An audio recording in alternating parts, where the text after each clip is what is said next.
Hare Rama, Rama Rama Hare Hare, Hare Krishna, Hare Krishna, Krishna Krishna,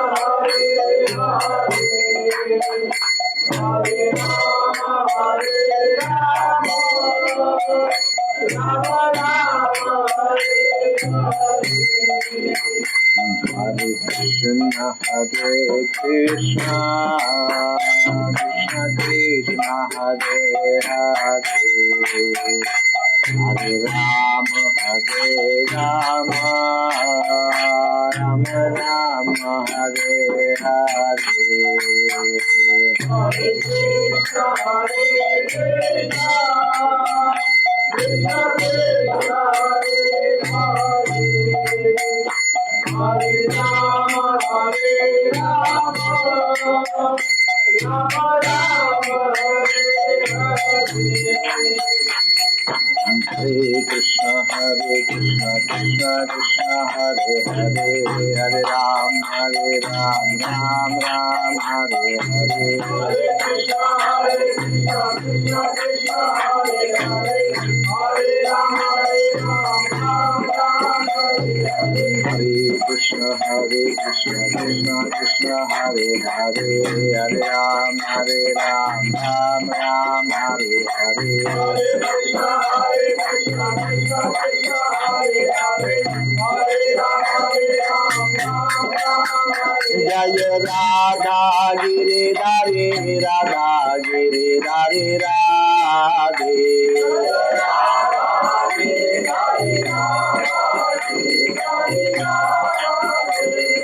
Jai Jagannath, Jai Jagannath, Jai Baladeva, Jaya Subhadra.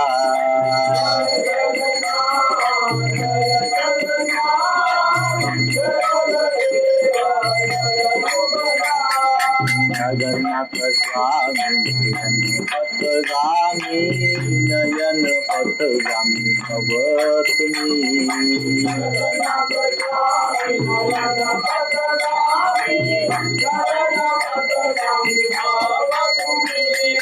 Jai Jagannath, Jai Jagannath, Jai Baladeva, Jaya Subhadra.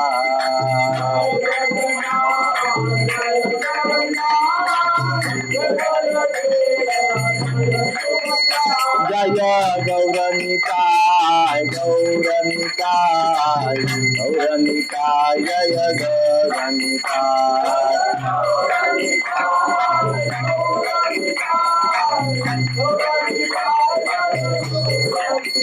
Nitai Gaura Hari Bol, Hari Bol, Hari Bol, Nitai Gaura Hari Bol.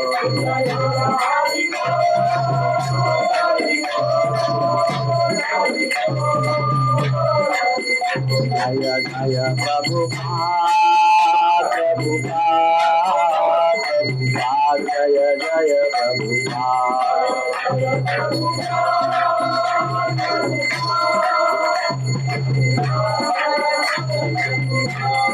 Jaya Gurudev, Gurudev, Gurudev, Jaya Jaya Gurudev.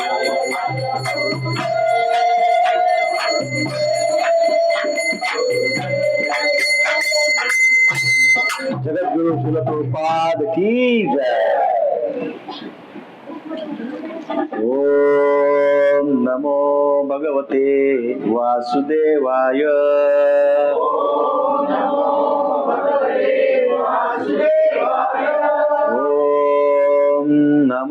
भगवते वासुदेवाय।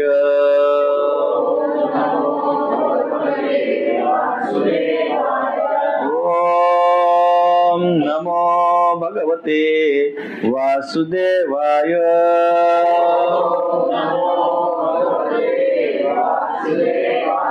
नारायणं नमस्कृत्यं नरं चैव नरोत्तमं देवीं सरस्वतीं व्यासं ततो जयमुदीरयेत्। नष्टप्रायेषु अभद्रेषु नित्यं भागवत सेवया भगवतीरुत्तम श्लोके भक्तिर्भवति नैष्ठकी। हरे कृष्ण कृष्ण कृष्ण हरे हरे, हरे राम राम राम हरे हरे। हरे कृष्ण कृष्ण कृष्ण हरे हरे, हरे राम राम राम हरे हरे। हरे कृष्ण कृष्ण कृष्ण हरे हरे, हरे राम राम हरे हरे। ग्रंथराज श्रीमद् भागवतम की जय। तो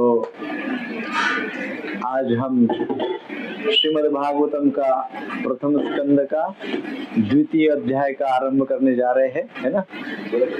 भागवतम प्रथम स्कंद द्वितीय अध्याय। प्रथम स्कंद का नाम क्या है? पहले स्कंद का नाम क्या है?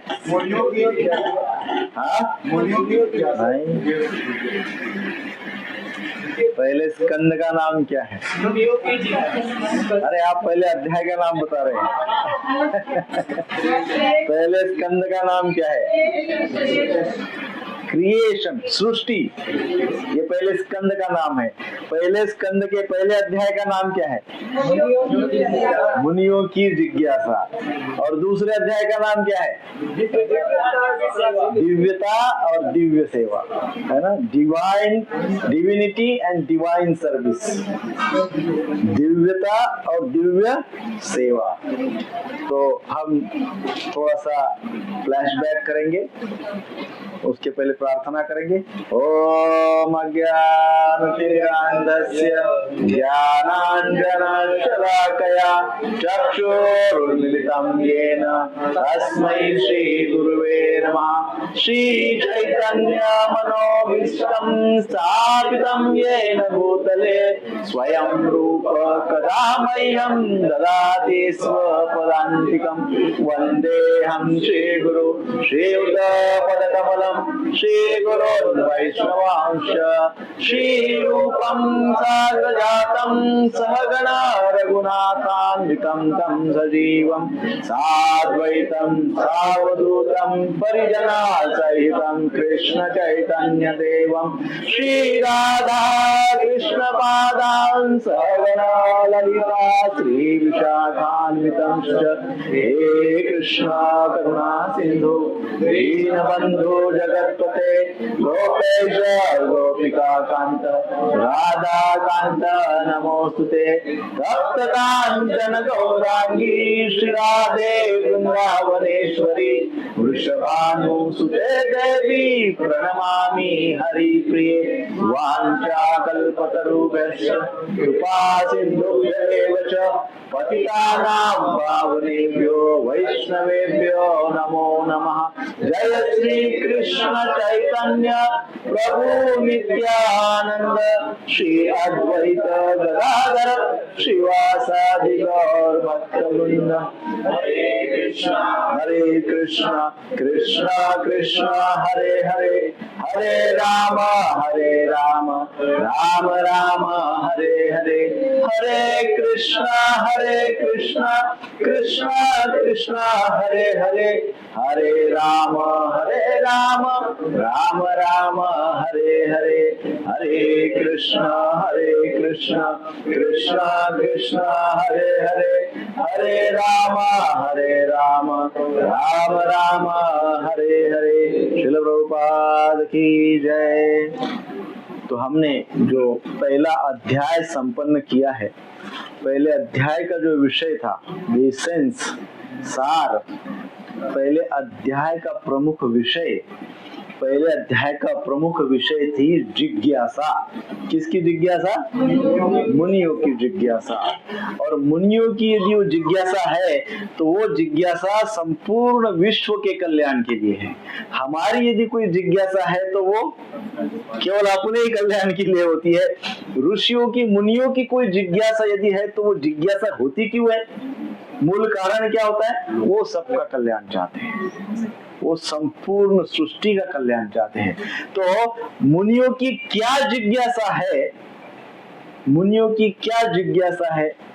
तो उसमें हमने देखा कि मुनियों के 6 प्रमुख प्रश्न थे। नैमिषारण्य में सभी एकत्रित हुए, सारे ऋषिगण। कितने थे ऋषिगण? 88,000, 88,000 ऋषिगण एकत्रित हुए। असेंबली ऑफ 88,000 ऋषिज एकत्रित हुए। कहाँ पे हुए? नैमिषारण्य में। नैमिषारण्य में सारे ऋषिगण एकत्रित हुए और वक्ता कौन थे? सूत गोस्वामी पाद। सूत गोस्वामी पाद सारे ऋषिगण को संबोधित कर रहे हैं, उनको उनके प्रश्न का, उनकी जिज्ञासाओं का निराकरण कर रहे हैं। तो ऋषियों के 6 प्रमुख प्रश्न थे, 6 क्वेश्चंस। कौन से थे बोल सकते हैं बिना देखे? बिना देखे? सबसे पहला, सारे संसार के लिए परम कल्याणकारी क्या है? ऐसी कौन सी बात, ऐसी कौन सी विधि, ऐसी कौन सी साधना, ऐसा क्या है जो करने से संपूर्ण संसार का कल्याण हो जाए? What is that? ऐसा प्रश्न 88,000 ऋषियों ने सूत गोस्वामी को पूछा। पहला प्रश्न है ना, सबको याद आया? ओके। दूसरा प्रश्न, सार। मैंने पहले कहा था सबसे पहला प्रश्न क्या था? श्रेय, फिर सार। दूसरा, सारे संपूर्ण शास्त्रों का सार क्या है? What is the essence of whole scripture? पूरे वेदों का, संपूर्ण शास्त्रों का व्हाट इज द एसेंस? दूसरा प्रश्न। तीसरा प्रश्न क्या है? भगवान कृष्ण ने देवकी और वसुदेव के यहाँ पे जन्म क्यों लिया? व्हाई? ऐसा कृष्ण जन्म। तीसरा प्रश्न, क्यों? चौथा प्रश्न, भगवान के पुरुष अवतार कौन से है, कितने हैं, क्यों है? पुरुष अवतार कौन से है? देन नेक्स्ट क्वेश्चन, लीला अवतार। भगवान के लीला अवतार कौन से हैं? एंड देन नेक्स्ट क्वेश्चन, भगवान भगवत धाम जाने के पश्चात धर्म ने किसका आश्रय लिया? These are the 6 important questions. ये हमने देखा विस्तृत तरीके से। इन सारे प्रश्नों का हमने, उसके ऊपर हमने चर्चा किए कि नहीं किए? 6 महीना हो गया, साल भर हो गया लगभग। 6 प्रश्न की चर्चा करते करते 6 महीना तो हो ही गया, है ना। तो ये प्रश्न ही इतने महत्वपूर्ण है कि ये प्रश्न ही जब ऋषियों ने पूछे तो प्रश्न पूछने के कारण ही सूत गोस्वामी संतुष्ट हो गए। हाँ, सूत गोस्वामी गए, क्या प्रश्न पूछे, वाह, आई एम सेटिस्फाइड। प्रश्न से ही व्यक्ति सेटिस्फाइड हो रहे हैं। आप सोचिए क्या प्रश्न है। तो पहला प्रश्न है, क्या प्रश्न है? पहला, श्रेय, सभी के लिए परम कल्याणकारी क्या है? तो आपके अनुसार सबके लिए परम कल्याणकारी क्या है? What do you think? हाँ, भगवान का नाम, बैक टू गॉड है, भगवान की भक्ति। भक्ति इज परम कल्याणकारी है। भक्ति क्या है? परम कल्याणकारी है। भक्ति करेंगे तो कल्याण मिले, कल्याण होगा। भगवान भी भगवत गीता में अंतिम कहते हैं, सर्वधर्मान परित्यज्य माम एकम शरणम व्रज। तो शरणागति, भक्ति अर्थात शरणागति, समर्पण, प्रेम। भगवान कहते हैं सब मुझे शरण आ जाओ। तो भक्ति से ही संसार का कल्याण हो सकता है। There is no other way, दूसरा कोई मार्ग नहीं है। सो परम कल्याणकारी क्या है? भक्ति है, ऐसा हम समझते हैं। दूसरा प्रश्न क्या है? शास्त्र का सार क्या है? क्या है शास्त्र का सार आपके अनुसार? What is the essence of शास्त्र? भागवत और हरे नाम एवं केवलम और नाम रुचि जीव दया वैष्णव सेवा और कृष्णस्तु भगवान स्वयं आगे आएगा और भगवान की शरण ग्रहण करना। इसको एक शब्द में क्या कहते हैं? भक्ति। दूसरे भी प्रश्न का उत्तर क्या है? सारे शास्त्रों का सार निचोड़ क्या है? भगवान ने वही तो कहा है, मैं अभी तो बोला श्लोक भगवत गीता का अंतिम 18वें अध्याय में भगवान ने सार रूप में जजमेंट, फाइनल जजमेंट बोल दिए। क्या? सर्वधर्मान परित्यज्य मामेकं शरणं व्रज अहं त्वां सर्वपापेभ्यो मोक्षयिष्यामि मा शुचः। अर्थात सार क्या है? सार भी, सारे शास्त्रों का सार भी भक्ति है। ये दो प्रश्न का उत्तर। और बीच के जो 3 प्रश्न हैं, ये तीनों प्रश्न क्या है? भगवान के संबंधित है ना। कृष्ण देवकी के यहाँ कैसे जन्म लिए, क्यों जन्म लिए, कृष्ण जन्म क्यों लिए, पहला प्रश्न। दूसरा प्रश्न पुरुष अवतार क्या है, और तीसरा प्रश्न लीला अवतार क्या है। तो तीनों प्रश्न किससे संबंधित है? भगवान के संबंधित है। तो कितने? 5 प्रश्न हो गए। देन छठवां प्रश्न क्या है? भगवान जब अपने धाम जाएंगे तो फिर धर्म किसका ग्रहण करेगा, किसका आश्रय लेगा, किसका? भागवत। तो अब 6 प्रश्नों के 3 उत्तर है। 6 प्रश्नों के 3 उत्तर है। कौन से 3 उत्तर है? भक्ति, भगवान और भागवत। क्या है 3 उत्तर? भक्ति, भगवान और भागवत। बरोबर है? भक्ति, भगवान और भागवत। पहले 2 प्रश्न भक्ति, बीच के 3 प्रश्न भगवान और लास्ट का 1 प्रश्न भागवत, है ना।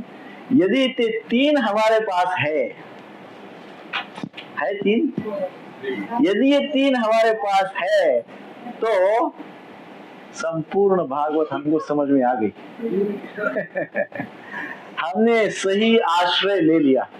और यदि 3 में से कोई है कोई नहीं है तो हम क्या कर रहे हैं? अभी प्रयास कर रहे हैं ये तीनों को समझने का, तीनों को आत्मसात करने का, भगवान के साथ संबंध दृढ़ करने का, ये हमारा प्रयास है। ये 3 जो हमको प्राप्त करना है, यदि वो स्मरण में रहेगा तो भागवतम के जो प्रमुख 6 प्रश्न है वो भी स्मरण में रहेंगे, है ना। सो भगवान के विषय में, भागवत के विषय में और भक्ति के विषय में, एक है भगवान, एक है भागवत। भागवत में क्या है? भगवान के विषय में है। भागवत में क्या लिखा है? भगवान के विषय में लिखा है। और क्या लिखा है? भक्ति के विषय में लिखा है। भगवान के विषय में लिखा है और भक्ति के विषय में लिखा है। इसलिए तीनों एक दूसरे से संलग्न है ना। तीनों एक दूसरे से संलग्न है। सो हमको इस प्रकार से भागवतम का अध्ययन करना है कि हमको भगवान का भी दर्शन मिल जाए और भक्ति भी उच्च कोटि की मिल जाए। ऐसा हमको भागवतम का अध्ययन करना है। कैसे करना है? बहुत महत्वपूर्ण है भागवतम, बहुत महत्वपूर्ण शास्त्र है। सारे वेद शास्त्रों का सबका निचोड़ है। निगम कल्पतरो, कल्प जैसे हमने पूर्व में चर्चा किया, कल्पतरु का वृक्ष का, कल्पतरु वृक्ष का वो सुंदर पका हुआ फल है। शुक मुखा, और शुक ने उसको स्पर्श किया हुआ है तो उसकी मिठास और बढ़ती है। ऐसा सुंदर फल है। और ऐसे प्रश्न जब ऋषियों ने पूछे तो ऐसे प्रश्न पूछने के पश्चात जब सुखदेव गोस्वामी से उनको उत्तर मिल गए सारे प्रश्नों के, तो क्या हुआ होगा? सुखदेव गोस्वामी ने एक एक प्रश्न का इतना सुंदर उत्तर दिया कि सब संतुष्ट हो गए, सारे जीवात्माएं संतुष्ट हो गई। हम भी प्रश्न पूछते हैं,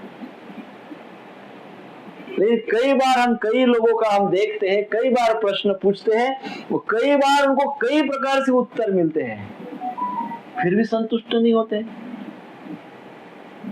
है ना। कई बार प्रश्न पूछते हैं, कई बार प्रश्नों के उत्तर मिल जाते हैं, फिर भी संतुष्ट नहीं होते हैं। जब ऐसा होता है, हम संतुष्ट ही नहीं होते हैं, तो इसका अर्थ शास्त्र के अनुसार ये होता है कि हमारे प्रश्न ही गलत होते हैं। यदि प्रश्न का उत्तर हमको संतुष्ट नहीं कर रहा है, तो इसका अर्थ क्या हुआ? हमारी इंक्वायरी गलत है, हमारी इंक्वायरी रॉन्ग डायरेक्शन में है। हम जो इंक्वायरी करते हैं उसकी दिशाहीन इंक्वायरी है, दिशाहीन इंक्वायरी। लोग इंक्वायरी करते भारत जीतेगा कि पाकिस्तान जीतेगा, इस दिशाहीन इंक्वायरी। कोई भी जीते, हमको अपना योगदान देना है। योगदान तो नहीं देते, केवल इंक्वायरी करते हैं। सो इंक्वायरी भी होनी चाहिए। कैसे होनी चाहिए? सब्सटेंशियल इंक्वायरी का आधार होना चाहिए। इंक्वायरी करने के पश्चात, प्रश्न पूछने के पश्चात गंभीरता से श्रवण करना चाहिए उत्तर। ओनली प्रश्न पूछने के लिए प्रश्न नहीं करना चाहिए, करना चाहिए। इसका चर्चा हमने पूर्व के पूरे पहले अध्याय में बहुत विस्तृत चर्चा की हमने, कि कैसे प्रश्न होते हैं, प्रश्न क्या होते हैं, कैसे पूछना चाहिए, प्रश्न पूछने और उत्तर मिलने के पश्चात क्या होता है। साधुओं का जो 88,000 ऋषि जो थे, उनका क्या मूड था प्रश्न पूछने के वक्त, किस मूड में उन्होंने प्रश्न पूछा। अच्छा, कितनी देर तक वो सुनने के लिए तैयार थे? वो बोले कथा समाप्त ही मत करो, चलने दो, कंटिन्यू। कब तक? जब तक हम जीवित है तब तक का। कितनी उत्सुकता है, कितनी उत्सुकता है। तो ये हमने देखा प्रथम अध्याय में। अब दूसरे अध्याय में हम पहले दूसरे अध्याय का वर्णन करते हैं कि दूसरे अध्याय में किस प्रकार से श्लोकों का वर्णन है। दूसरे अध्याय का नाम है दिव्यत्व और दिव्य सेवाएं। दिव्यत्व और दिव्य सेवाएं, इसकी चर्चा हो रही है उत्तर के रूप में। डिविनिटी एंड डिवाइन सर्विस, दिव्यत्व और दिव्य सेवा की चर्चा किसके माध्यम से हो रही है? ये 6 प्रश्नों के उत्तर के माध्यम से हो रही है। What is divinity? Divinity is the answer of these 6 questions. दिव्यत्व क्या है? दिव्यत्व किसको कहते हैं? दिव्यत्व उसको कहते हैं जो ये 6 प्रश्नों के उत्तर में छिपा हुआ है, उसको दिव्यत्व कहते हैं। सो हमको उत्तर मिलने वाले हैं, तो वो उत्तर क्या है? सर्वसाधारण उत्तर होगी क्या? अध्याय का नाम क्या है? दिव्यत्व और दिव्य सेवा है। दिव्य है, सब कुछ कैसा है? ट्रांसेंडेंटल है, डिवाइन है, दैवी है। उत्तर कैसे है? दैवी है प्रभु जी। जो आपको उत्तर मिलने वाले कैसे हैं? ऑर्डिनरी नहीं है।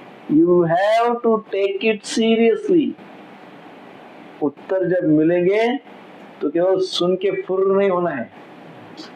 उत्तर मिलने के पश्चात, उसका श्रवण करने के पश्चात उसके ऊपर चिंतन करना है, उसके ऊपर चिंतन करना है। और जब चिंतन करोगे, श्रवण करोगे, चिंतन करोगे, आचरण करोगे, तब it will become divine service. तब वो क्या हो जाएगी? दिव्य सेवा हो जाएगी, डिवाइन सर्विस हो जाएगी। First it is a divinity, वो दिव्य है। वो दिव्य का श्रवण करो, और श्रवण करना भी क्या हो जाएगा? दिव्य सेवा हो जाएगी। इसीलिए इस अध्याय का नाम क्या है? दिव्यत्व और दिव्य सेवा, डिविनिटी एंड डिवाइन सर्विस। सो ये जो पहले 7 श्लोक है दूसरे अध्याय के, पहले ये जो 7 श्लोक है, कितने श्लोक? 7 श्लोक। फर्स्ट 7 श्लोक। ये पहले 7 श्लोक में सूत गोस्वामी पाद ये 6 प्रश्नों के उत्तर देते हैं। क्या करते हैं? 6 प्रश्नों के उत्तर देते हैं। जो 6 प्रश्न पूछे हैं, तो वो 6 प्रश्नों के उत्तर देने की शुरुआत करते हैं। वो उत्तर देने की शुरुआत कैसे करते हैं? तो उत्तर कैसे दिया जाए, उत्तर अर्थात शुरुआत कैसे किया जाए, ऐसे दिव्य विषय की चर्चा आरंभ जब होती है तो हाउ टू स्टार्ट इट, कैसे उसकी शुरुआत करनी चाहिए। तो इसमें सूत गोस्वामी रिप्लाई करते हुए शुरुआत करते हैं। तो ये 7 श्लोकों में से पहले जो 4 श्लोक हैं, 7 श्लोकों में से पहले जो 4 श्लोक है, वो पहले 4 श्लोक में सूत गोस्वामी पाद अपने गुरुदेव को प्रणाम करते हैं सबसे पहले, देन अपने गुरुदेव की प्रशंसा करते हैं, कीर्ति का गायन करते हैं, उनका ग्लोरिफिकेशन करते हैं, गुरुदेव के विशेषताएं जो है उनकी चर्चा करते हैं, उनके गुरुदेव की। शुकदेव गोस्वामी कौन है गुरुदेव? सूत गोस्वामी के गुरुदेव कौन है? शुकदेव गोस्वामी। तो अब देखिए, पहले अच्छे से समझिए कि दूसरा जो अध्याय है उसका नाम दिव्यत्व और दिव्य सेवा है। इस अध्याय के 6 सेक्शन है। कितने सेक्शन है? 6 विभाग है। इस अध्याय के कितने? 6 भाग है, 6 पार्ट्स। पहले दूसरे अध्याय के 6 भाग है। पहला भाग, दूसरा भाग, तीसरा भाग, चौथा भाग, 5वां भाग, 6वां भाग। पहले भाग में 1 से 7 श्लोक है, दूसरे भाग में 8 से 15 श्लोक है, तीसरे भाग में 16 से 22 श्लोक है, चौथे भाग में 23 से 29 श्लोक है, 5वें में 30 से 33 और 6वां है 34वां श्लोक। तो अब पहले श्लोक से 7वें श्लोक में क्या है? सूत गोस्वामी के द्वारा उत्तर। ये पहले 7 श्लोकों का टाइटल है। पहले 7 श्लोकों का टाइटल क्या है? सूत गोस्वामी के द्वारा उत्तर। अच्छा, अब ये 7 श्लोक को भी अपन सब डिवाइड करते हैं। ये पहले भाग के विभाग देखते हैं। पहले भाग के विभाग 3 हैं। कितने हैं? पहले भाग के 3 विभाग है। उसमें पहले श्लोक से लेके तो चौथे श्लोक तक सूत गोस्वामी क्या करते हैं? अपने गुरुदेव को प्रणाम करते हैं, उनका ग्लोरिफिकेशन करते हैं, उनके प्रति कृतज्ञता प्रकट करते हैं, उनको धन्यवाद देते हैं कि थैंक यू वेरी मच। क्योंकि सारा ज्ञान सूत गोस्वामी पाद को शुकदेव गोस्वामी से प्राप्त हुआ, इसलिए उनको धन्यवाद देते हैं, प्रणाम करते हैं। 5वें श्लोक में सूत गोस्वामी पाद वो जो 88,000 ऋषि हैं,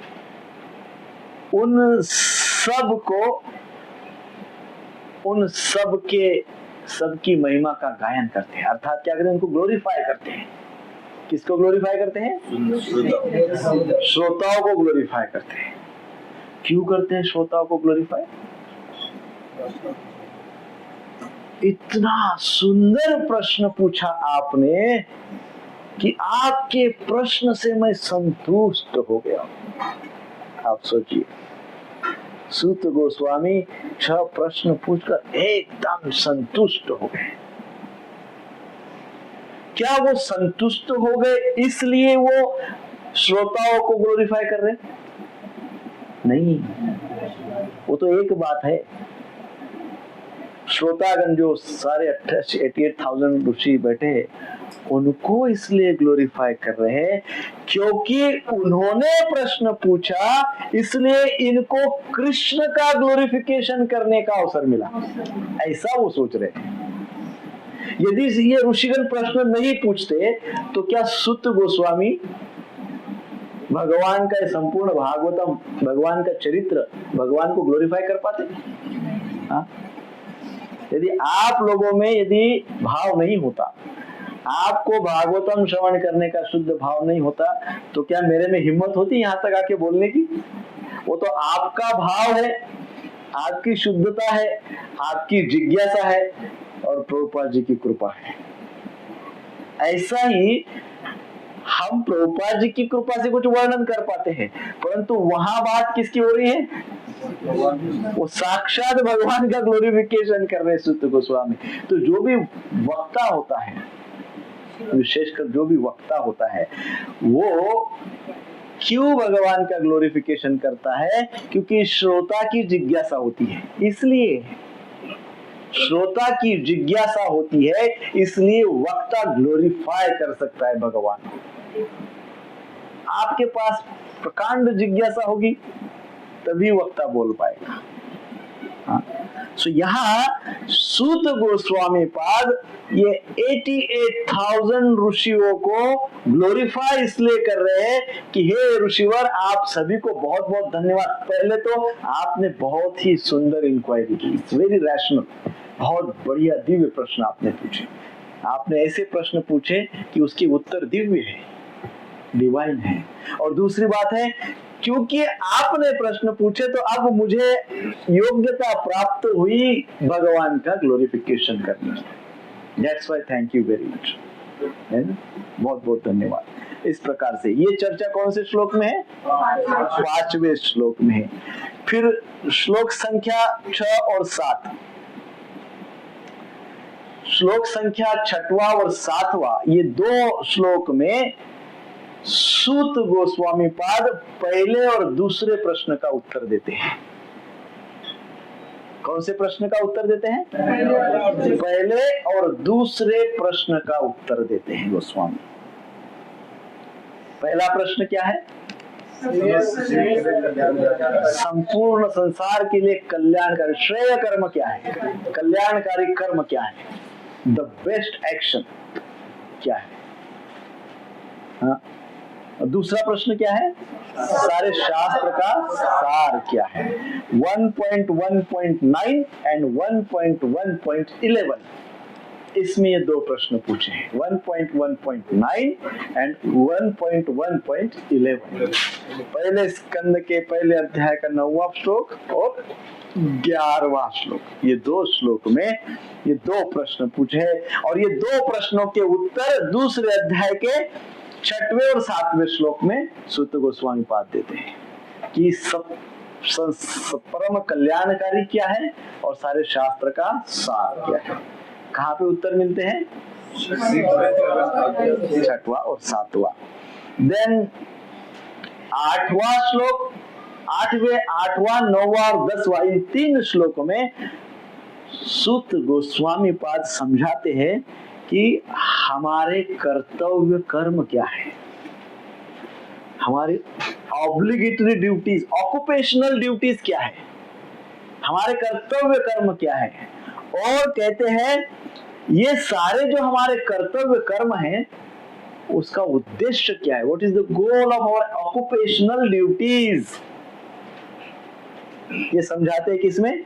अब 8, 9, 10। अब हम ये समझेंगे 3-4 सेक्शन में। हमने अभी तक क्या क्या समझा बताइए? हमने समझा पहला जो पार्ट है उसके 3 सेक्शन है। ये 3 सेक्शन कौन से हैं? एक पहले श्लोक से तो 4थे श्लोक तक, दूसरा सेक्शन है 5वां श्लोक, और तीसरा सेक्शन है 6 और 7। अब ये जो 8 और 10 है, आप देखिए विषय एकदम बदल गया।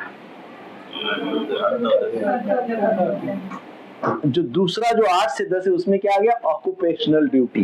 तो इसलिए ये विषय पहले सेक्शन का नहीं है। पहले सेक्शन के 3 ही विषय, 3 ही सब डिवीजन है। पहले भाग के 3 ही विभाग है, पहला 1 से 4, देन 6, 5 एंड देन 6 और 7। तो पहला विभाग है रिप्लाईज। भगवान सूत गोस्वामी अपने गुरुदेव को प्रणाम करते हैं और फिर सूत गोस्वामी सारे श्रोताओं को ग्लोरीफाई करते हैं और फिर सूत गोस्वामी पहले 2 प्रश्नों के उत्तर देते हैं। हो गया पहला सेक्शन। अब दूसरा सेक्शन है श्लोक संख्या 8 से 15 तक। श्लोक संख्या 8 से 15 तक दूसरा सेक्शन है। उसका सार क्या है? उस सेक्शन का टाइटल क्या है? तो उस सेक्शन का टाइटल है केवल भक्ति ही प्राप्त करने योग्य है। संसार में यदि कुछ प्राप्त करने योग्य है तो क्या है? ओनली भक्ति। भक्ति ही प्राप्त करने योग्य है, भक्ति को ही प्राप्त करना चाहिए। सो ओनली भक्ति इज टू बी गेन्ड। भक्ति के द्वारा ही हमको लाभ हो सकता है, इसलिए भक्ति ही प्राप्त करना चाहिए। यदि हमारे मनुष्य जीवन में सबसे लाभकारी यदि कोई चीज है तो वो क्या है? बस। सो सबसे लाभदायक क्या है? भक्ति। ये बात हमको बहुत अच्छे से समझाई गई है सूत गोस्वामी के द्वारा, श्लोक संख्या 8 से 15 तक। अब ये कैसे समझाया उन्होंने, तो उसके फिर लगभग 6 विभाग हैं।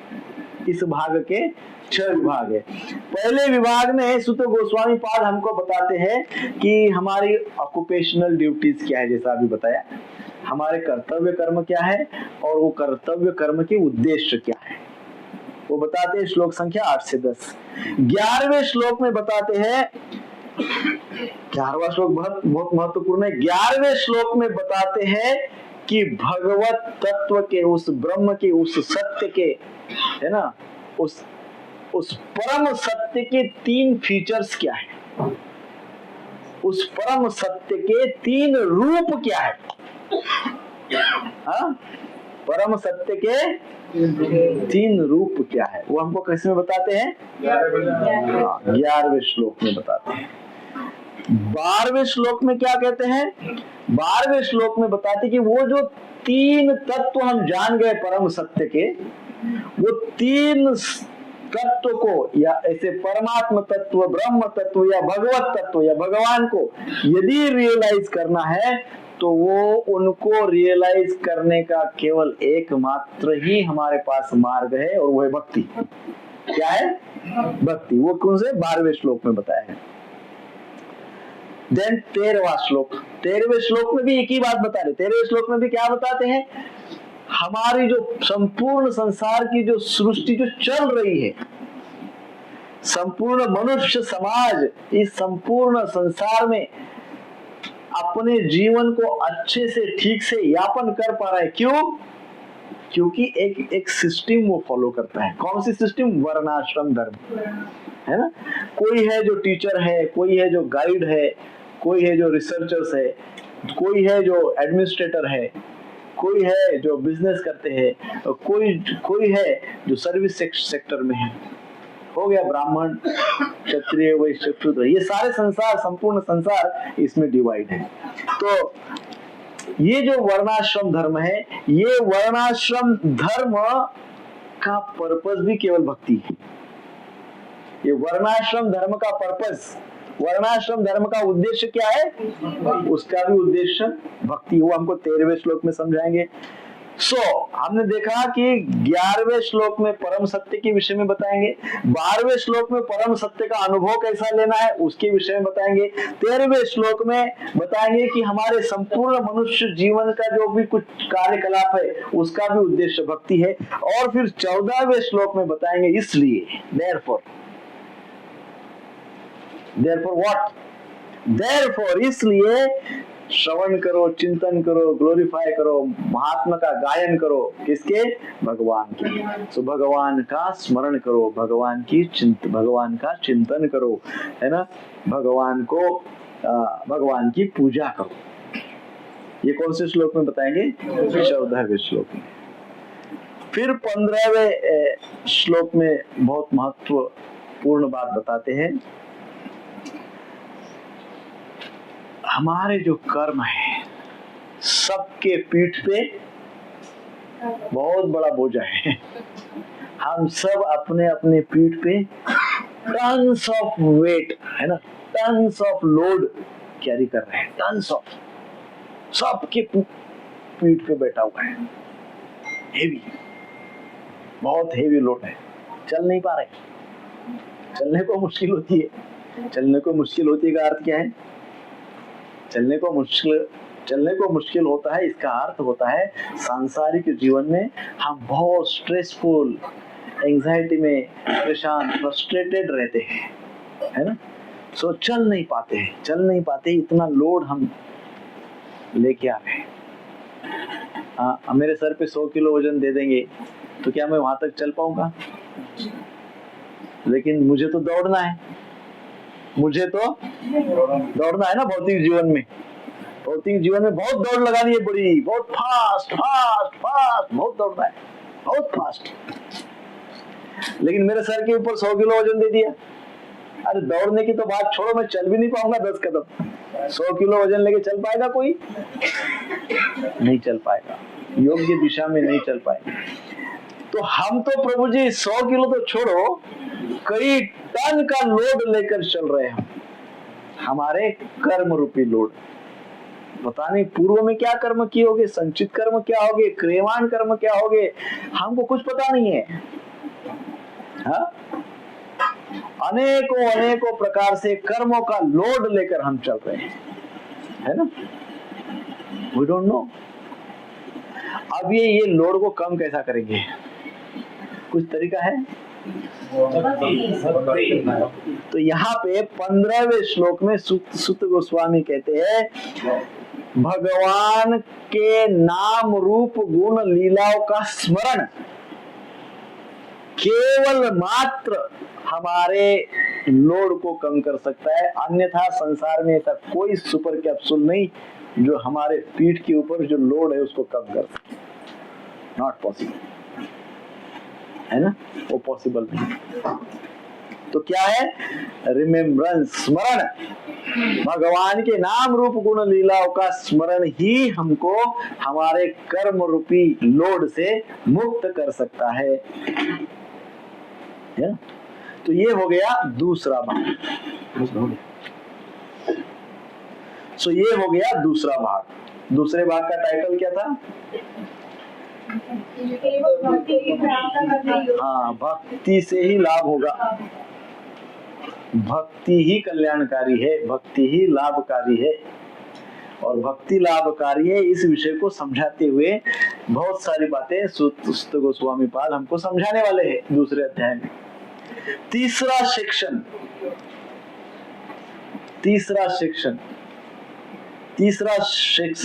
है, तीसरा भाग है भक्ति में प्रगति।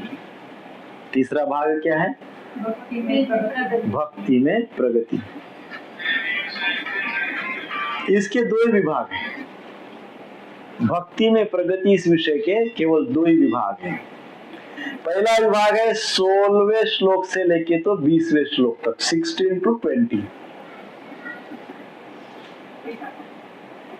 इसमें श्रद्धा से प्रेम तक भक्ति को कैसे ले जाया जा सकता है। श्रद्धा से प्रेमी लैडर है, ये ऐसी लैडर है, एक एक स्टेप हम ऊपर ऊपर ऊपर चढ़ते हैं। कैसे चढ़ते हैं, कैसे चढ़ सकते हैं, उसकी चर्चा 4 श्लोक में दी। अदो श्रद्धा तथा साधु संग, भजन क्रिया अनर्थ निवृत्ति, निष्ठा रुचि आसक्ति और प्रेम, है ना? सो अधो श्रद्धा, श्रद्धा से शुरुआत होती है। श्रद्धा ही नहीं है प्रभु जी तो फिर क्या होगा? श्रद्धा ही नहीं है तो आगे कुछ हो ही नहीं सकता। श्रद्धा होगी, दो श्रद्धा तथा साधु संग। श्रद्धा होगी, मुझे कुछ चाहिए, मुझे भगवान से आशीर्वाद चाहिए, मुझे शास्त्र का ज्ञान चाहिए, मुझे एंजाइटी फ्री लाइफ जीना है, मैं जीवन में शांति और आनंद का अनुभव करना चाहता हूँ, ये मुझे चाहिए। ऐसा कहाँ मिल सकता है? ये कौन दे सकता है? कोई सिनेमा दे सकता है, कोई हॉलीवुड बॉलीवुड दे सकता है, कोई बिजनेस दे सकता है, कोई मेडिसिन दे सकती है, कोई टैबलेट खा लो और मिल गया, ऐसा भी नहीं, कुछ नहीं है। कहाँ मिलेगा? साधु संग। साधु से ही, साधु संग, साधुओं के ही वाणी में हमको शांति और आनंद का अनुभव होता है ना? तो क्या कहा गया है? पहले श्रद्धा होगी, ऐसा फेथ होगा कि यस, शास्त्र, साधु और गुरु के द्वारा ही मुझे मेरे जीवन का रहस्य पता हो जाएगा। ऐसी जब श्रद्धा होगी तो क्या होगा? फिर साधु संग मिलेगा, साधुओं का एसोसिएशन, भक्तों का एसोसिएशन होगा। तो श्रद्धा से संग प्राप्त होगा। अधो श्रद्धा था साधु संग, फिर उससे क्या होगा? भजन क्रिया। साधु लोग क्या सिखाएंगे? साधुओं के पास जो होगा वो सिखाएंगे। साधुओं के पास क्या होता है? भजन। भोजन नहीं भोजन हमारे पास होता है साधुओं के पास क्या होता है? भजन। साधु कभी भी मिले तो पूछेंगे कैसा चल रहा है जब, है ना। और दूसरे कोई भी मिले पूछेंगे, बोले कैसा चल रहा है बिजनेस। तो साधुओं के पास भजन होता है, तो साधु देंगे क्या हमको? भजन ही देंगे, जो उनके पास है हमको देंगे। सो भजन क्रिया, अदो श्रद्धा तथा साधु संग, साधु संग से मिलेगी भजन क्रिया। भजन क्रिया से क्या होगा? अनर्थ निवृत्ति। जो भी इम्प्योरिटीज हमारे अंदर है, जो कर्म का लोड हम लेके चल रहे हैं, मे भी उसमें से बहुत सारे कर्म का लोड वही गल जाएगा, वही गल जाएगा। अनर्थ निवृत्ति, निवृत्ति होती जाएगी।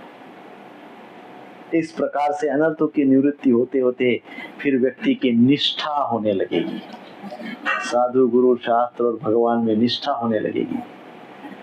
निष्ठा होते होते टेस्ट आएगी, फिर उसमें एक टेस्ट डेवलप होगी। निष्ठा से रुचि उत्पन्न होगी, और रुचि से आसक्ति होगी।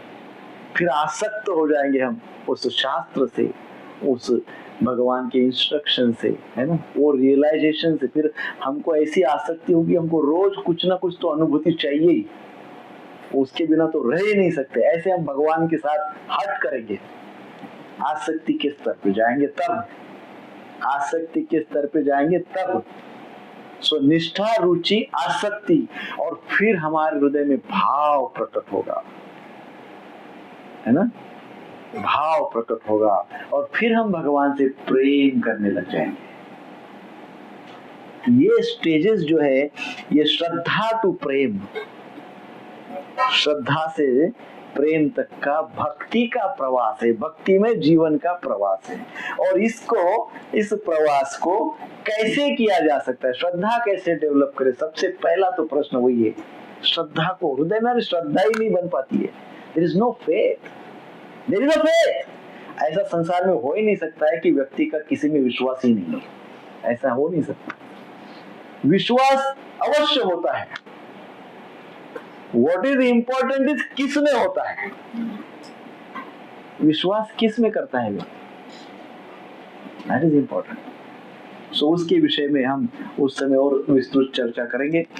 और फिर 21 और 22वें श्लोक में कंक्लूजन किया जाएगा, है ना, कंक्लूजन, सारांश आएगा उसका।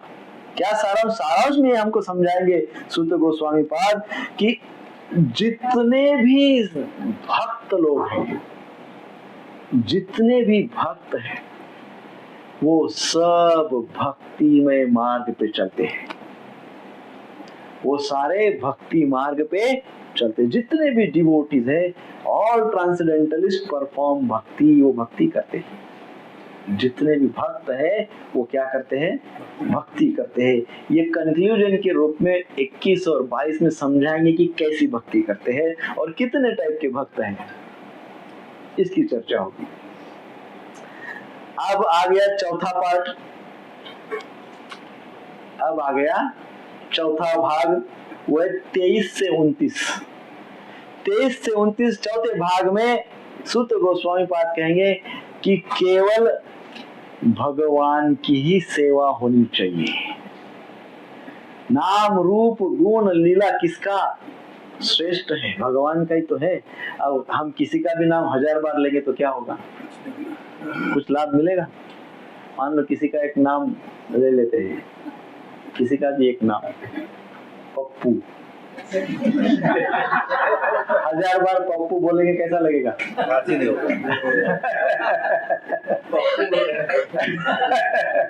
और 1000 बार कृष्ण का नाम लो कैसे लगेगा? आनंद का अनुभव होगा, है ना। तो इसलिए कहा गया है भगवान की सेवा करना चाहिए, भगवान की ही सेवा करनी चाहिए। सो उसमें वो हमको कई बातें बताते हैं। भगवान की भक्ति करना चाहिए, भगवान की सेवा करना चाहिए।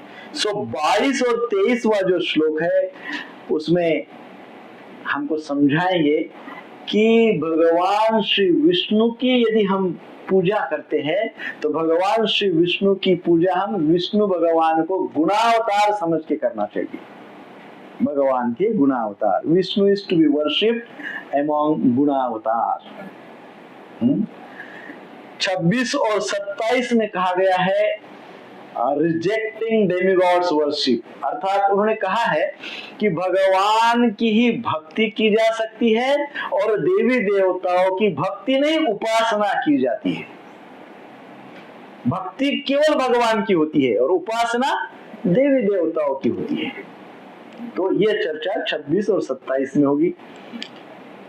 देन 28 और 29 में समझाएंगे कि एक्चुअली जितने भी प्रोसेस है, ये सारी उपासना, न ये न वो, न अनेकों अनेकों प्रकार के मार्ग, न अनेकों अनेकों प्रकार की पूजा, ये सब कुछ है, ये सब कुछ अंततः वासुदेवम सर्वमिति, सब कुछ वासुदेव को ही पहुंचता है।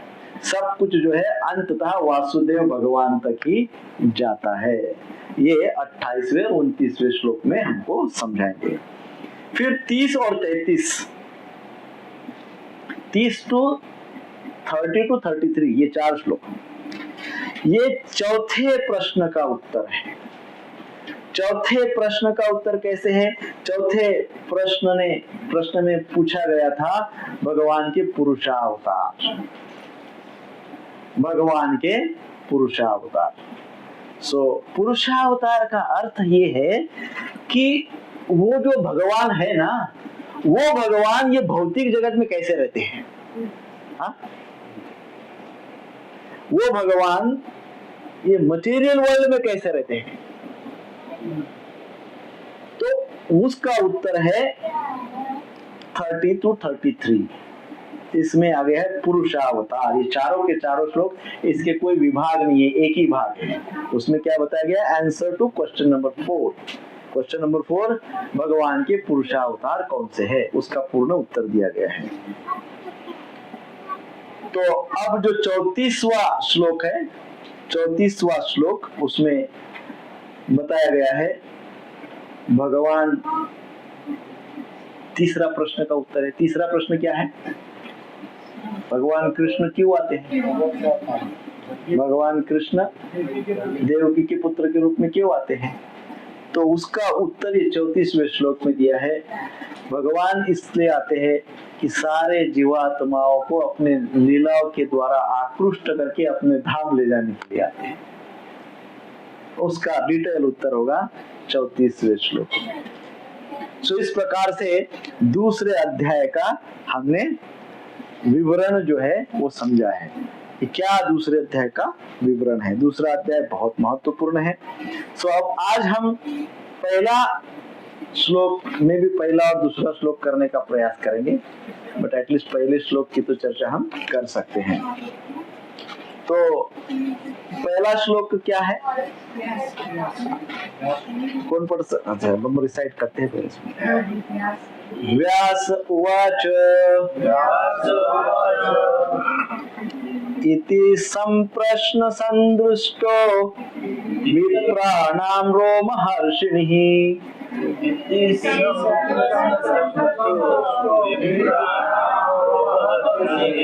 प्रतिपूज्य वचस्तेषां प्रवक्तम् प्रवक्तुम उपचक्रमे। व्यास उवाच, अनुवाद। रोमहर्षण के पुत्र उग्रश्रवा सुत गोस्वामी अर्थात ने ब्राह्मणों के सम्यक प्रश्नों से प्रसन्न होकर उन्हें धन्यवाद दिया और वो उत्तर देने का प्रयास करने लगे। तात्पर्य केवल 2 लाइन का है। तात्पर्य श्रील प्रभुपाद जी के द्वारा। श्रील प्रभुपाद की जय। नैमिषारण्य के मुनियों ने सुत गोस्वामी से 6 प्रश्न पूछे। अब वे एक एक का उत्तर दे रहे हैं, एक एक का उत्तर देने के लिए प्रारंभ किए। परंतु इसमें एक विशेष बात बताई गई इस श्लोक में, संतुष्ट, और दूसरा शब्द है प्रतिपूज्य। अब कई बार हमको श्रीमद् भागवतम का ये कॉन्सेप्ट समझ में नहीं आता है, हम बड़े कंफ्यूज रहते हैं। पहला शब्द क्या है? नहीं, पहला शब्द नहीं, सबसे पहला व्यास उवाच। भागवतम कौन किसको बोल रहा है? ऐसा कंफ्यूजन होता है ना, चर्चा किसकी चल रही है, कौन कब बोल रहा है, कौन वाच हो रहा है, कभी है ना, ये हमको बहुत ध्यान में रखना है। तो ये पहले श्लोक में, पहले स्कंद में आपको ये सूत वाच ही चलेगा और बीच में व्यास वाच। और जो आपको भागवतम सुनना है, क्या सुनना है भागवतम? शुकदेव गोस्वामी ने परीक्षित महाराज को जो सुनाया, वो तो बहुत बाद में शुरू होने पाता है, दूसरे स्कंद में, वो भी दूसरे स्कंद के कंक्लूडिंग पार्ट में, एक्चुअली तीसरे स्कंद से शुरू हो रहा है। शुकदेव गोस्वामी और परीक्षित महाराज का जो चर्चा है वो तीसरे स्कंद से शुरू हो रहा है। पहले 2 स्कंद में तो यही चर्चा है। तो अब जरा हम पहले एक स्टेज सेट करते हैं कि क्या हो रहा है ये। तो हमने ये देखा कि भागवतम को, संपूर्ण भागवतम को लिपिबद्ध किसने किया है? व्यासदेव ने किया है। और व्यासदेव सब जगह उपस्थित है। व्यासदेव सब जगह। जब शुकदेव गोस्वामी परीक्षित महाराज को बता रहे तभी भी व्यासदेव उपस्थित थे, सुन रहे थे व्यासदेव। तो अब क्या हो रहा है? सूत गोस्वामी पाद भी वहां पे थे, वो भी सुन रहे थे। कैसे सुन रहे थे सूत गोस्वामी? शुकदेव गोस्वामी परीक्षित महाराज को भागवतम सुना रहे हैं और सुनाने के पहले उनका ध्यान गया सूत गोस्वामी पे। तो उन्होंने क्या किया? सूत गोस्वामी को बुलाया, कम हियर, मेरे बाजू में बैठो, यहाँ बैठो। क्यों? क्योंकि उनको ये पता था कि आगे जाके सेम कथा ये करने वाले हैं, तो उनको पास में बुलाओ। तो सूत गोस्वामी ने वो पूर्णता श्रवण किया। शुकदेव गोस्वामी से सूत गोस्वामी ने पूरा वो श्रवण किया, इसलिए शुकदेव गोस्वामी सूत गोस्वामी के गुरुदेव। जब वो उन्होंने कथा की तो शुकदेव गोस्वामी ने श्रवण की। ऐसे हजारों ऋषियों ने श्रवण की। अब वो जो कथा उन्होंने श्रवण की, तब शौनक आदि ऋषियों ने सूत गोस्वामी को प्रार्थना की कि आपने जो सुना नेक्टर, आपने जो अमृत श्रवण किया, जरा हमको भी बताइए प्लीज, कृपा करके। क्योंकि उस सभा में आप बैठे थे और बड़े क्लोज बैठे थे एकदम। इसका अर्थ है आपने पूरा का पूरा भागवतम ले लिया है, कुछ नहीं छोड़ा है आपने। आपसे हम श्रवण करना चाहते हैं, कृपा करके श्रवण करें। तो ये दोनों, अर्थात ये ऋषिगण और सूत गोस्वामी 88,000 ऋषियों को ये भागवतम सुना रहे। कौन सा भागवतम सुना रहे? जो उन्होंने शुकदेव और परीक्षित के बीच में होता हुआ सुना। इसलिए कई बार सूत गोस्वामी वर्णन करते हुए उनके गुरुदेव का भी शुकदेव गोस्वामी का वर्णन करेंगे। अब ये पहले 2-3-4 श्लोक में वो शुकदेव गोस्वामी का वर्णन करेंगे। हम सोचेंगे अरे अभी शुकदेव गोस्वामी कैसे आ गए? तो वो बोले थैंक यू वेरी मच भाई गुरुदेव, आपने मुझे सिखाया इसलिए मैं आज इनको समझा पा रहा हूं।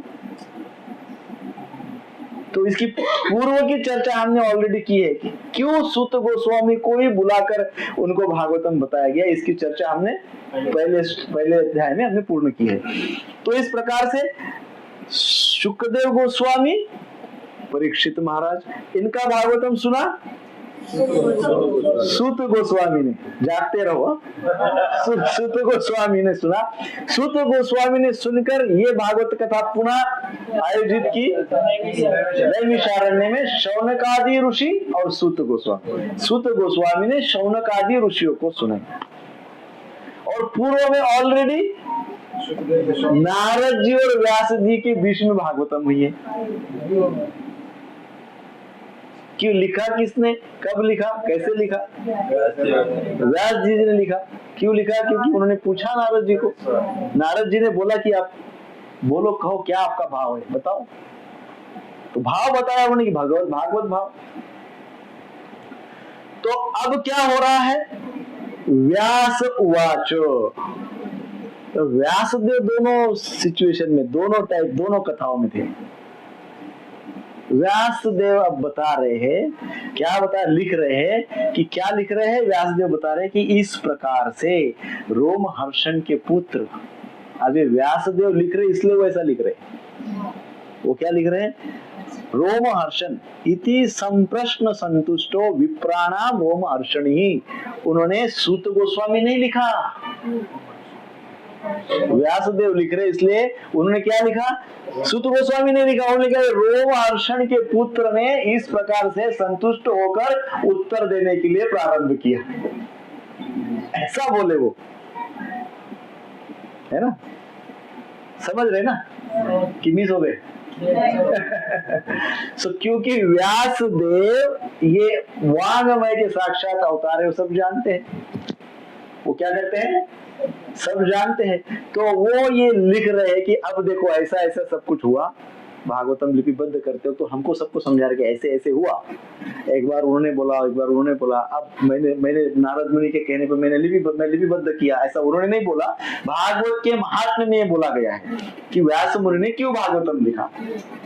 तो इस प्रकार से व्यास उवाच, व्यासदेव बोल रहे कि रोमहर्षणी अर्थात सूत गोस्वामी ने क्या? संप्रश्न संतुष्टो। संप्रश्न, ये जो 6 प्रश्न इन ऋषियों ने पूछे, ये प्रश्नों से ये रोमहर्षणी बड़े संतुष्ट हो गए। रोमहर्षण के पुत्र बहुत संतुष्ट हो गए। किससे? प्रश्नों से। क्योंकि उनको लगा कि ये प्रश्न बहुत दिव्य है, बहुत सुंदर इंक्वायरी है। इंक्वायरी भी ऐसी होनी चाहिए कि वक्ता को भी आनंद आ जाए, है? नहीं तो गुरु के पास लोग जाते हैं, क्या बोलते हैं? गुरु महाराज प्रणाम, बहुत समस्या चल रही है कुछ जादू कर दो है ना, धन चाहिए, अमुक चाहिए, तमुक चाहिए, ये दे दो, वो दे दो, वो दे दो, है ना। तो वो उस वक्त फिर वक्ता को आनंद नहीं आता है ना। अरे गुरु को तो क्या, प्रभु जी लोग देवी देवताओं के पास भी जाते हैं तो उनको भी ऐसे ही परेशान करते रहते हैं तो देवी देवता अपना स्थान छोड़कर भाग जाते हैं, तो कहाँ सब झंझट करेंगे। तो इस प्रकार से कहा गया है सम प्रश्न संतुष्टो, इस प्रकार के प्रश्न सुनकर वो संतुष्ट हुए। और फिर कहा गया है प्रतिपूज्य, प्रतिपूज्य वचस्तेषां प्रवृत्तम उपचक्रमे। प्रतिपूज्य अर्थात उनके प्रश्न पूछने के पश्चात ये रोमहर्षि सूत गोस्वामी इतने प्रभावित हुए कि उन सभी को उन्होंने बहुत बहुत धन्यवाद दिया, क्योंकि इन प्रश्नों के उत्तर में भगवान का ग्लोरिफिकेशन है। वो समझ रहे हैं कि भगवान का ग्लोरिफिकेशन करने के लिए इन सब श्रोताओं ने मुझे अवसर प्रदान किया, मुझे अपॉर्चुनिटी दी है। इसलिए क्या बताया गया? प्रतिपूज्य, ऐसा शब्द उपयोग में किया, प्रतिपूज्य, बहुत बहुत धन्यवाद, आपने इंक्वायरी की, अब मैं भगवान का ग्लोरिफिकेशन कर सकता हूँ, है ना। सो इस प्रकार से अब हम शुरुआत तो करते हैं दूसरे अध्याय की। अब दूसरे अध्याय की शुरुआत हो रही है। पहला श्लोक तो व्यास मुनि ने बोला, सूत गोस्वामी ने तो कुछ नहीं बोला। अब ये श्लोक सूत गोस्वामी बोलते हैं। अब इसमें क्या है? सूत उवाच। अब स्टेज चेंज हो गई। अब कौन सी? नैमिषारण्य की स्टेज है। अब हम कहाँ पहुंच गए? नैमिषारण्य में। अब नैमिषारण्य में क्या हुआ? तो दैट इज लाइव सिनेरियो। अब लाइव क्या? सूत उवाच, सूत गोस्वामी बोल रहे हैं। सूत उवाच यम प्रवज्जन्तमनुपेतमेत कृत्यं द्वैपायनो विरह कातराजुहाव पुत्रैति तन्मयतयतरोभिनेदु स्तं सर्वभूतहृदयं मुनिमानतोऽस्मि। अब सूत गोस्वामी क्या कहते हैं? सूत गोस्वामी कहते हैं, अनुवाद श्रील प्रभुपाद जी के द्वारा, सूत गोस्वामी कहने कहा, मैं उन महामुनि शुकदेव गोस्वामी को सादर नमस्कार करता हूँ। क्या बोल रहे हैं? सूत गोस्वामी ने कहा, क्या कहा? Started answering the questions. Suta Goswami अब प्रश्नों के उत्तर देने की शुरुआत कर चुके हैं। तो उत्तर में पहला ही वाक्य क्या है? मैं उन महामुनि सुखदेव गोस्वामी को सादर नमस्कार करता हूँ जो सबों के हृदयों में प्रवेश करने वाले हैं। जब वे यज्ञोपवीत संस्कार अथवा उच्च जातियों द्वारा मनाए जाने वाले उत्सवों को किए बिना संन्यास ग्रहण करने चले गए तो उनके पिता व्यासदेव उनके वियोग में भयभीत होकर चिल्ला उठे, हे पुत्र। उस समय केवल वृक्षों ने, जो वैसे ही वियोग भावना में लीन थे, शोकार्त पिता के शब्दों को उत्तर दिया। तात्पर्य शिल प्रभुपाद जी के द्वारा। शिल प्रभुपाद की जय। वर्णाश्रम धर्म के अनुयायियों को अनेक कर्तव्यों का पालन करना होता है। भागवतम है किसी के पास? पढ़िए पढ़िए। वर्णाश्रम अनुयायियों द्वारा पालन करने हेतु अनेक कर्तव्य निर्देश किए गए। ऐसे कर्तव्यों में निर्देश है कि वेदों का अध्ययन करने वाले जिज्ञासु को प्रमाणिक गुरु के पास जाकर अपने आप को शिष्य के रूप में स्वीकार करने की प्रार्थना करनी होती है। जो प्रमाणिक गुरु अथवा आचार्य से वेदों का अध्ययन करने हेतु सुयोग्य है, जनेऊ यज्ञोपवीत उनका प्रतीक है। सुखदेव गोस्वामी ने ये संस्कार नहीं किए क्योंकि वे जन्म से ही मुक्त आत्मा थे। सामान्य रूप से मनुष्य साधारण जीव के रूप में जन्म लेता है और शुद्धिकरण संस्कारों के द्वारा उसका दोबारा जन्म होता है। जब उसे नया प्रकाश दिखता है और वह आध्यात्मिक उन्नति के लिए मार्गदर्शन खोजता है तो वेदों के उपदेश हेतु वह गुरु के पास जाता है। गुरु केवल निष्ठावान जिज्ञासु को ही शिष्य के रूप में अपनाते हैं और उसे जनेऊ यज्ञोपवीत प्रदान करते हैं। इस प्रकार से मनुष्य दूसरी बार जन्मता है या द्विज बनता है। द्विज बनने के पश्चात वह वेदों का अध्ययन करता है और वेदों में पटु होने पर वह विप्र बनता है। विप्र योग ब्राह्मण परम ब्रह्म का साक्षात्कार करता है और तब तक आध्यात्मिक जीवन में उन्नति करता रहता है जब तक वह वैष्णव अवस्था तक नहीं पहुंचता। वैष्णव अवस्था या किसी ब्राह्मण के लिए स्नातकोत्तर अवस्था में प्रगतिशील ब्राह्मण को निश्चित रूप से वैष्णव बनना चाहिए, क्योंकि वैष्णव ही स्वरूप सिद्ध विद्वान ब्राह्मण होता है। श्री सुखदेव गोस्वामी प्रारंभ से ही वैष्णव थे, अतः उन्हें वर्णाश्रम धर्म के संस्कार की पूरी आवश्यकता न थी। वर्णाश्रम धर्म का चरम लक्ष्य अपरिष्कृत मनुष्य को भगवान के शुद्ध भक्त या वैष्णव में बदलना है। अतः जो व्यक्ति उत्तम अधिकारी वैष्णव द्वारा स्वीकृत किए जाने पर वैष्णव बन जाता है, चाहे उसका जन्म या पूर्व कर्म कैसे भी हो, उसे ब्राह्मण माना जाता है। ये चैतन्य महाप्रभु ने इस सिद्धांत को स्वीकार कर किया था कि श्री हरिदास ठाकुर को नामाचार्य बनाया था। यद्यपि हरिदास ठाकुर का जन्म एक मुसलमान परिवार में हुआ था, निष्कर्ष यह है कि श्री सुखदेव गोस्वामी जन्म से ही वैष्णव थे, अतः वे ब्राह्मणत्व से सम्मानित थे। उन्हें किसी प्रकार के संस्कार करने की आवश्यकता न थी।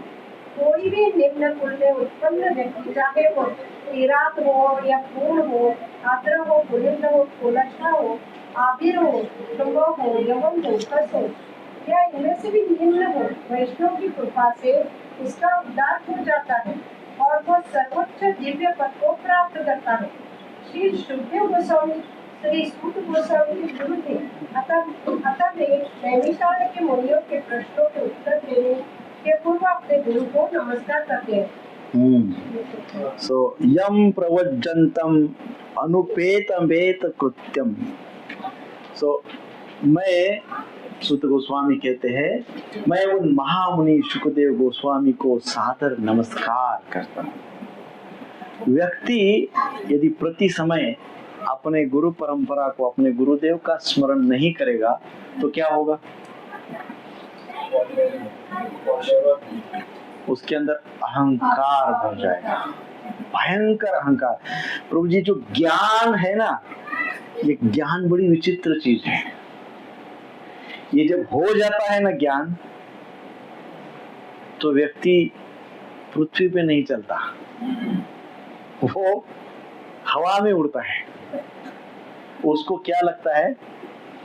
उसको कर्तृत्व और भोक्तृत्व का भाव आ जाता है। कौन सा भाव आ जाता है? कर्तृत्व और भोक्तृत्व। वो सोचता है कि आई एम द डूअर, मैं ही करने वाला हूँ, एंड आई एम एंजॉयर, मैं ही भोगने वाला हूँ। भोगने वाला कोई है तो मैं ही हूँ, और करने वाला कौन तो मैं ही कर रहा हूँ।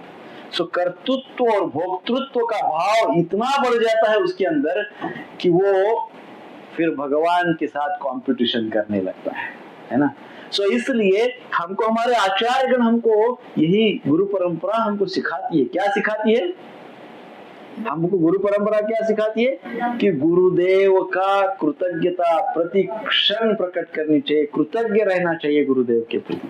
तो यहाँ पे हम देखते हैं कि सूत गोस्वामी इतने उच्च कोटि के जो भक्त है, इतने उच्च कोटि के ऋषि है ना, सूत गोस्वामी है, वो भी अपने गुरुदेव को धन्यवाद देते हैं। केवल धन्यवाद नहीं कहते, सादर प्रणाम। क्या कर रहे हैं? सादर प्रणाम कर रहे हैं। मैं उनको सादर प्रणाम करता हूँ। पहले तो प्रणाम किए, और प्रणाम करने के पश्चात फिर अपने गुरुदेव का ग्लोरिफिकेशन कर रहे हैं। पहले प्रणाम किए और फिर ग्लोरिफिकेशन करते हुए अपने गुरुदेव की विशेषता का वर्णन कर रहे हैं कि मेरे गुरुदेव कैसे विशेष है, कैसे महान है।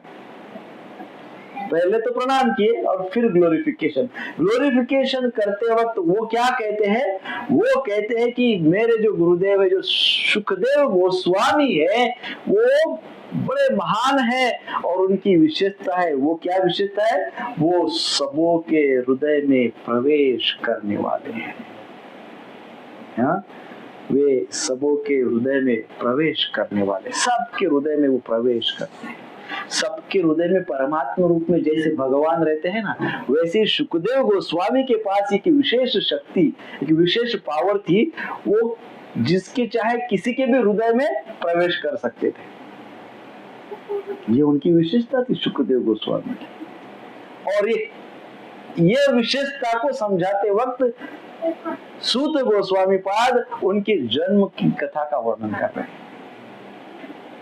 जन्म से लेके तो ज्ञान आत्मसात करने तक का उनका वर्णन कर रहे हैं। वो क्या बोलते हैं? वो बोलते हैं कि ये जो संस्कार होता है, ये जो यज्ञोपवीत संस्कार होता है या संन्यास ग्रहण संस्कार होता है, कई बार हम देखते हैं कि संन्यास ग्रहण लोग करते हैं, तो संन्यास ग्रहण करने के पहले यज्ञोपवीत संस्कार मस्ट होता है। बिना यज्ञोपवीत संस्कार के आप संन्यास ग्रहण नहीं कर सकते हैं।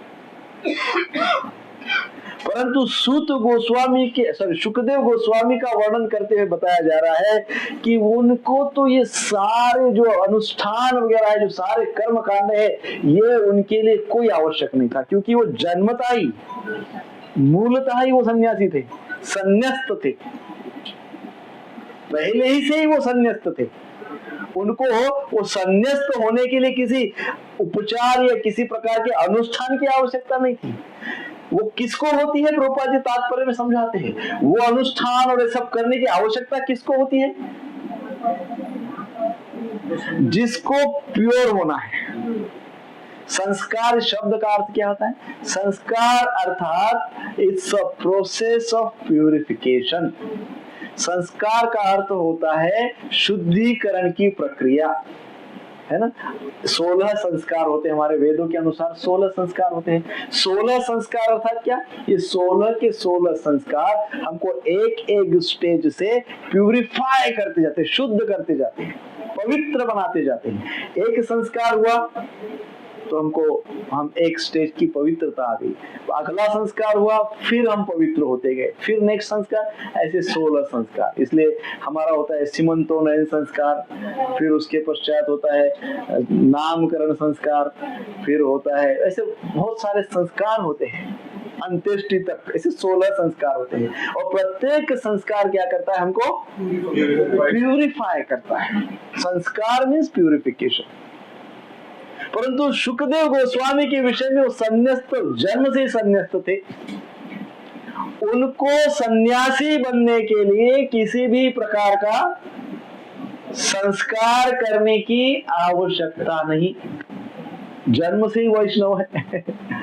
इसमें प्रभुपाद जी तात्पर्य में समझाते कि किस प्रकार से संस्कार करते करते व्यक्ति शुद्ध होता है, फिर ब्राह्मणत्व के स्तर पे पहुंचता है, और फिर ब्राह्मण से वैष्णव के स्तर पे पहुंच जाता है, और इस प्रकार से व्यक्ति प्यूरिफाई होते जाता है।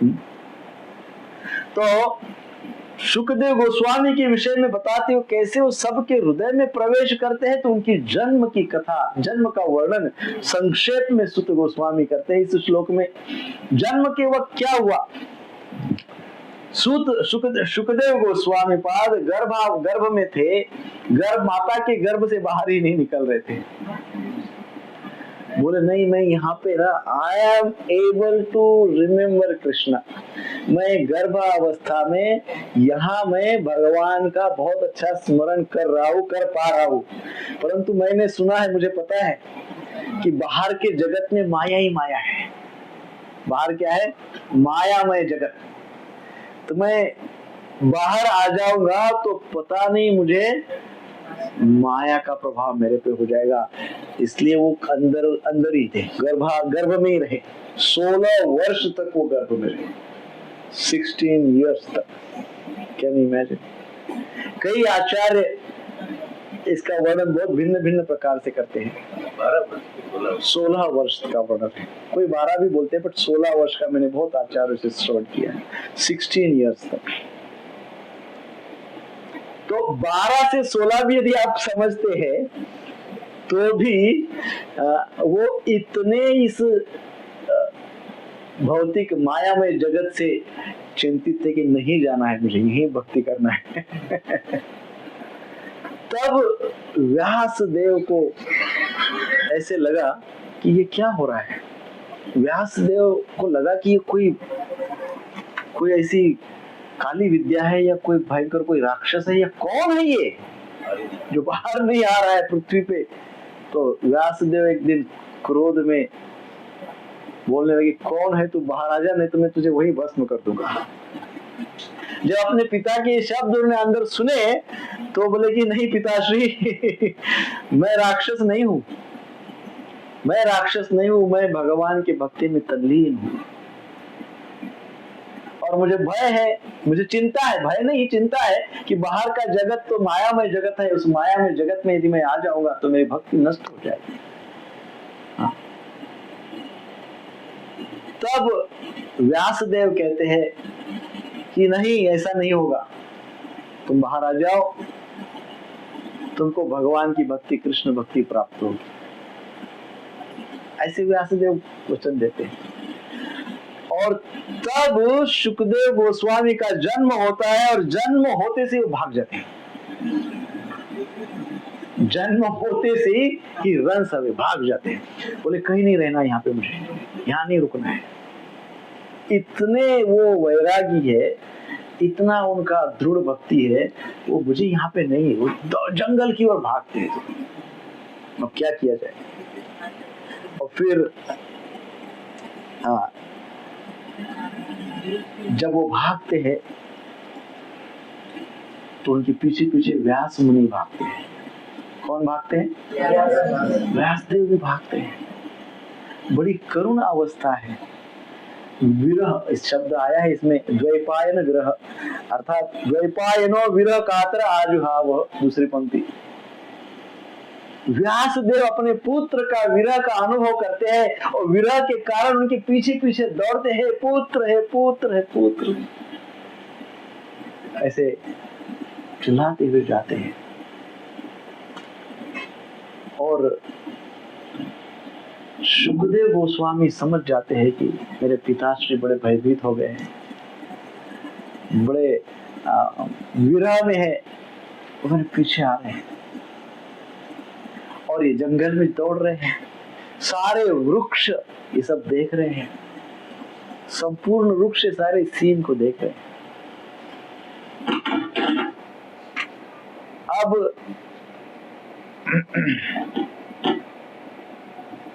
अब क्या हुआ? अब शुकदेव गोस्वामी का वर्णन जो इसमें किया हुआ है ना, इसमें कहा गया है यम प्रवज्जंतम अनुपेतमेत कृत्यम। ये जो कृत्य है, ये जो संन्यास लेने का भाव है, ये जो जंगल में दौड़ रहे हैं और ये जो उनकी एक विशेषता है हृदय में प्रवेश करने की, बस ठीक है, रहने दो, जब वो हृदय में प्रवेश करने की जो उनकी शक्ति है व्यासदेव की, तब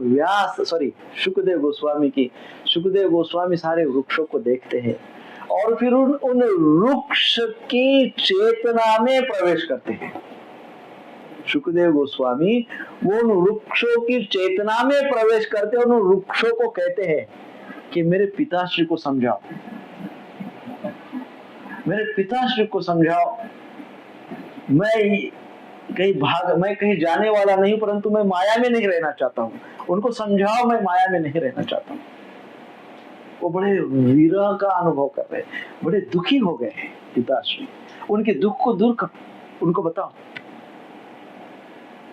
क्योंकि सुखदेव गोस्वामी के पास वो शक्ति है, हृदय में जाकर तो वृक्षों की चेतना में जाकर वृक्षों से कहलवाया व्यास मुनि को, और तब व्यास देव समझ जाते हैं, वृक्ष जो है उनको कम्युनिकेट करते हैं वो उनकी दिव्य भाषा में, और व्यास देव समझ जाते कि ये ऐसे नहीं रुकेगा, ये ऐसे नहीं रुकेगा, ये तो पूरे जंगल को दौड़ते जाएगा। अब इनको है ना कुछ सुनाना पड़ेगा। इनको क्या सुनाना पड़ेगा? इनको भागवतम सुनाना पड़ेगा। भागवतम में भी क्या सुनाना पड़ेगा? एक विशेष श्लोक श्रीमद् भागवतम के 10वें स्कंद के 2 अध्याय का 15वां श्लोक, 21वें अध्याय का 5वां श्लोक, 10:21-5। बर्हापीडं नटवरवपु कर्णयो कर्णकारं बिभ्रद्वास कनककपिशं वैजयन्ती च मालां रन्ध्रान् वेणोर अधर सुदया पुरयन् गोपवृन्दे वृन्दारण्यं स्वपदरमणं प्रविशद गीतकीर्तिः। तो व्यासदेव क्या करते हैं, कुछ भक्तों को बोलते कि यू स्टार्ट रिसाइटिंग दिस श्लोक। हाँ, ये श्लोक का रिसाइटेशन शुरू करो। और इस श्लोक का अर्थ क्या है? तो इस श्लोक में भगवान श्री कृष्ण के रूप का वर्णन है। क्या है?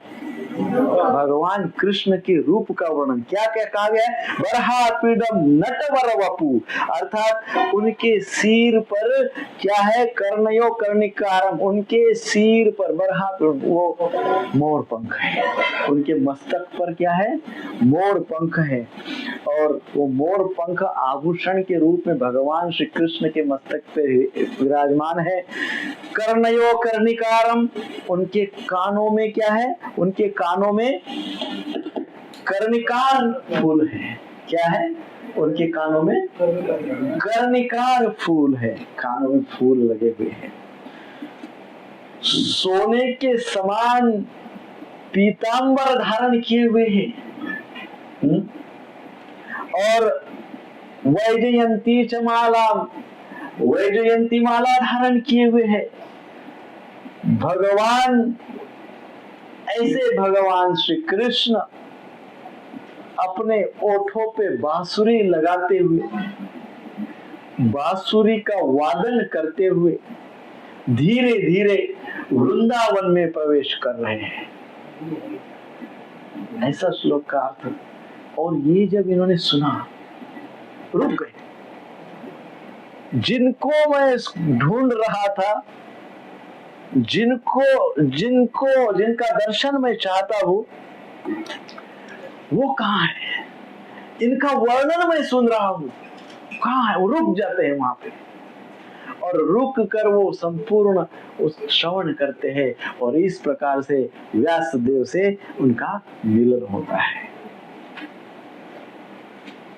ऐसे सूत गोस्वामी पाद जो किसी के भी हृदय में प्रवेश करते हैं, जो भगवान के दर्शन के लिए लालायित रहते हैं, जो भगवान का दर्शन मिलेगा ऐसा उन्होंने भागवत श्रवण किया, और उनको निश्चित हुआ कि भगवान का दर्शन होगा। भगवान संसार में है, भागवतम है तो भगवान है, भागवतम संसार में है तो भगवान संसार में है, ये सोच के वो रुक गए।